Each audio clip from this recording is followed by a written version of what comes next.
வணக்கம். என் பெயர் கௌதம் கோகுல். இந்தியாவில் பலவிதமான பண்டிகைகள் மக்களால் கொண்டாடப்படுகிறது. ஜனவரியில் பொங்கல், செப்டம்பரில் புலியார் சதுர்த்தி, அக்டோபரில் நவராத்திரி, நவம்பரில் தீபாவளி என ஏராளமான பண்டிகைகள் கொண்டாடப்படுகின்றன. இதில் பொங்கல் பண்டிகை பற்றி பேசப் போகிறேன். பொங்கல் மொத்தம் 4 நாட்கள் கொண்டாடப்படும்.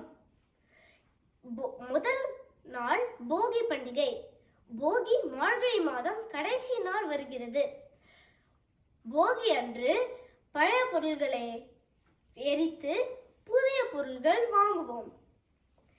தீயவைகளை அழித்து நல்லவற்றை சிந்திக்க வேண்டும் என்பதற்காக தான் போகி பண்டிகை கொண்டாடப்படுகிறது.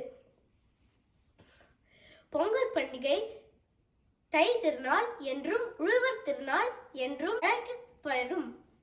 தமிழ் மாதமாம் தை மாதம் முதல் நாள் கொண்டாடப்படுவதால் தை திருநாள் என்று அழைக்கப்படுகிறது.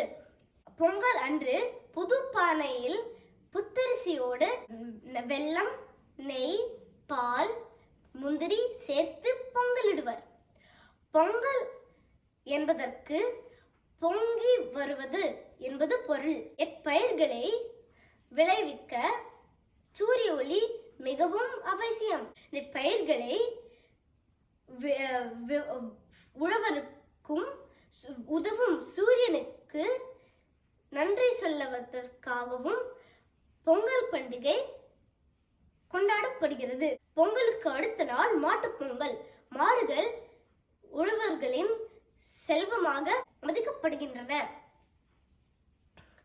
மாடுகளுக்கு குளிப்பாட்டி கும்புகளுக்கு மஞ்சள் குங்குமம் மற்றும் பூ வைத்து கடவுளாக வணங்குவர். உழவருக்கும் துணையா இருக்கும் மாடுகளுக்கு நன்றி சொல்லுவதற்காகத்தான் மாட்டுப் பொங்கல் கொண்டாடப்படுகிறது. மாட்டுப் பொங்கலுக்கு அடுத்த நாள் காணும் பொங்கல். இதுதான் கடைசி நாள். அன்று உறவினர்கள், நண்பர்கள் வீட்டுக்கு சென்று அவர்களை பார்த்து மகிழ்வர். குடும்பத்தோட விரும்பின இடத்துக்கு சென்று மகிழ்ச்சியாக கொண்டாடுவர்.